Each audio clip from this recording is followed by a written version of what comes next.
Where in the hell have you been?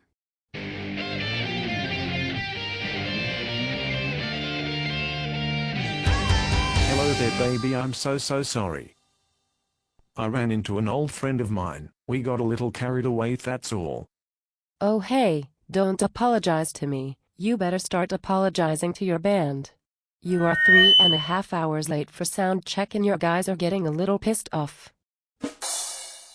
Sweetheart, I already know the songs, I don't need to practice. They are my songs. I know exactly how they go already, babe.